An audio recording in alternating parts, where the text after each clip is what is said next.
Hi everyone, আসসালামু আলাইকুম। Welcome back to my channel. কেমন আছেন সবাই?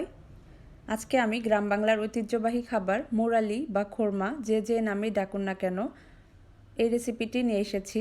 আশা করি সবার ভালো লাগবে। মুরালিটি দেখুন কতটা সুন্দর হয়েছে দেখতে এবং অনেক মচমচে হয়েছে। আমার রেসিপিটি ফলো করলে আশা করি ঠিক পারফেক্ট মুরালি বাসায় তৈরি করতে পারবেন। এজন্য রেসিপিটি মনোযোগ দিয়ে দেখুন এবং প্রত্যেকটি টিপস ফলো করুন। প্রথমেই আমি একটি বল নিয়েছি। এখানে আমি 2 কাপ ময়দা নিয়েছি, ঠিক মেজারমেন্ট কাপ দিয়ে মেপে নিয়েছি। আর এখানে কিন্তু আটা ব্যবহার করা যাবে না। পারফেক্ট মুরালি পেতে চাইলে ময়দাই অবশ্য ব্যবহার করতে হবে। এর মধ্যে টেস্ট অনুযায়ী সামান্য একটু লবণ দিয়ে দিলাম। এরপর আমি এখানে সামান্য একটু কালো জিরা দিয়ে দিব। এটা অনেকেই পছন্দ করেন, অনেকেই করেন না। যারা পছন্দ করেন না তারা স্কিপ করতে পারেন। এখন শুকনো উপকরণগুলো আমি ভালোভাবে মিশিয়ে নিব। 2 কাপ ময়দার জন্য আমি 3 টেবিল চামচ তেল ব্যবহার করেছি। তেলটি পারফেক্ট হতে হবে এবং এটি খুব ভালোভাবে মিশিয়ে নিব। আপনাদের কাছে যদি মনে হয় যে একটু বেশি শুকনো মনে হচ্ছে তাহলে সামান্য একটু তেল অ্যাড করতে পারেন, কারণ এক এক জায়গার ময়দা, এক এক ব্র্যান্ডের ময়দা এক এক রকম। এটি একটু এরকম ঝরঝরে হবে তেলের সাথে মিশে। এখন এর মধ্যে আমি নর্মাল টেম্পারেচারের পানি অ্যাড করব।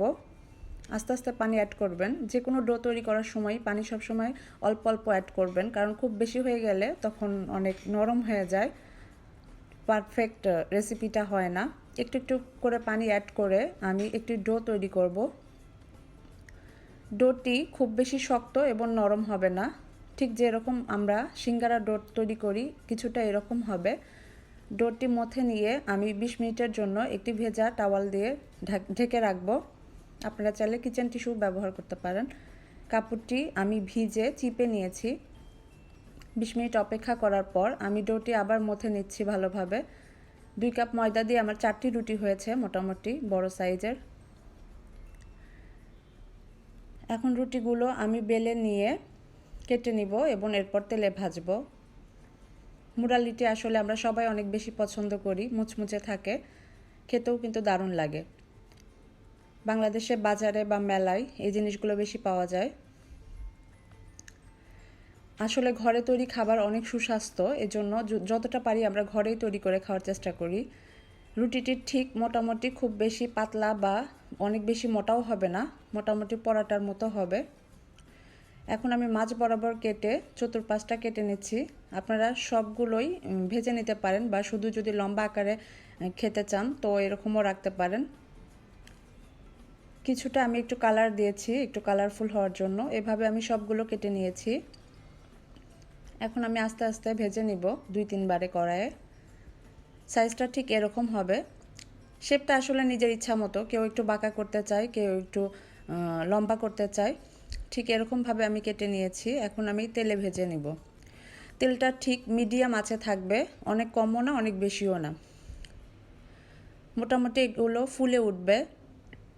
সবগুলো আমি ভেজে নিয়েছি। এর মধ্যে কয়েকটা খাওয়াও হয়ে গেছে, বেবি খেয়েছে এবং খুব মচমচে হয়েছে।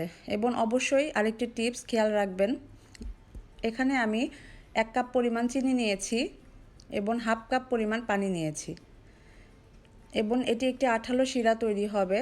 দেখুন এখানে শিরাটা ঠিক যখন 1 তার 2 তার হবে, 3-4 মিনিট জাল দেওয়ার পর ঠিক এরকমভাবে হবে।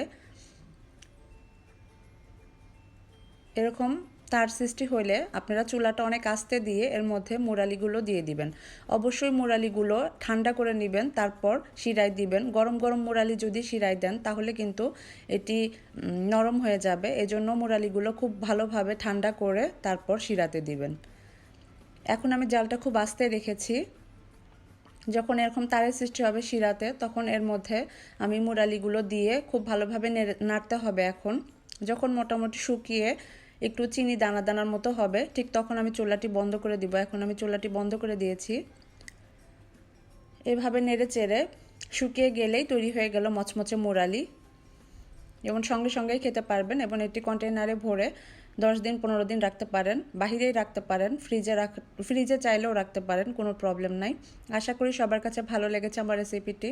যদি ভালো লেগে থাকে প্লিজ পাশেই থাকবেন, সাবস্ক্রাইব করে বেল আইকনটি প্রেস করবেন সবাই ভালো থাকবেন, সুস্থ থাকবেন। আশা করি আমার রেসিপিটি ট্রাই করবেন। আল্লাহ হাফেজ। আসসালামু আলাইকুম।